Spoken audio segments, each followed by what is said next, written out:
Levez donc la main tous ceux qui aiment les loups. Donc, levez la main haut là, dans les airs, tous ceux qui aiment les loups. Presque tout le monde. Est-ce que vous avez une idée de quel pourrait être le rôle écologique des loups? Toi, à l'arrière. Pour pas qu'il y ait une surpopulation. Donc, pour éviter la surpopulation des herbivores, c'est très, très bon. Le loup de l'Est est plus gros qu'un coyote, mais plus petit que le loup gris et le loup boréal, deux espèces qui vivent en abondance dans le nord du Québec. Selon le Comité sur la situation des espèces en péril au Canada, le COSEPAC, il en resterait au maximum 1000 au pays.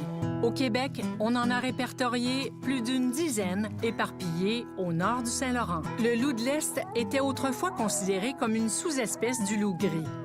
En 2015, le COSEPAC a proposé de le reconnaître comme une espèce distincte, une idée qui a fait son chemin après qu'on ait fait des tests génétiques plus poussés.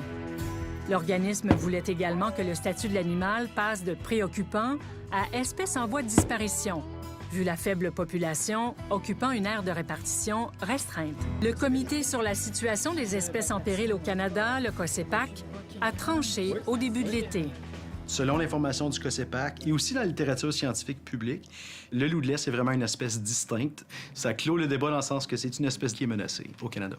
Bien, carrément, moi, j'y crois pas à le loup de l'Est. Aujourd'hui, on entend des hybrides, on entend le loup algonquin, on entend le loup de l'Est. Sauf que ça fait pas longtemps qu'il y a des tests d'ADN pour vérifier. Au Québec, la trappe et la chasse aux loups sont légales, sauf dans les aires protégées comme les parcs nationaux. Moi, ce que j'ai peur, c'est que ces démarches-là viennent qu'à nous empêcher de trapper autour du parc. Beaucoup de trappeurs, maintenant, font ces activités-là par principe de gestion, c'est-à-dire être capable de contrôler les canidés quand il faut les contrôler. Some people have reported that definitely eastern wolf are here in this area, but they could be in hybrid too. Par mesure de précaution, elle garde ses agneaux à l'intérieur de la bergerie.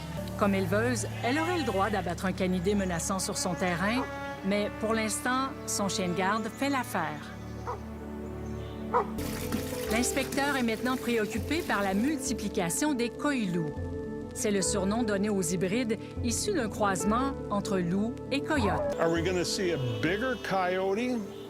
And when he does kill, he has the physical capability of killing a larger prey? Le cas des coyotes, c'en est un bon exemple. Les coyotes sont très abondants, sont partout. Ils ont des interactions avec les êtres humains, la prédation sur le bétail, l'impact sur le gros gibier, etc.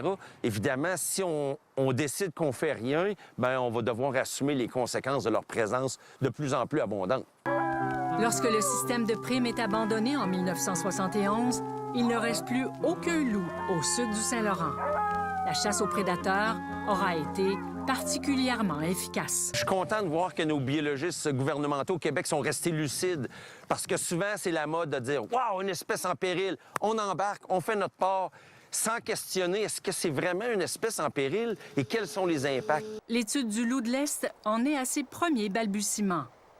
Le nouveau projet de recherche en dira plus sur l'espèce en voie de disparition. Le groupe génétique le plus pur était le groupe génétique du loup de l'Est, suivi du coyote de l'Est, puis finalement du loup boréal. Les analyses génétiques que l'on a faites nous ont permis de les comparer avec les loups de l'Est algonquins, du parc algonquin.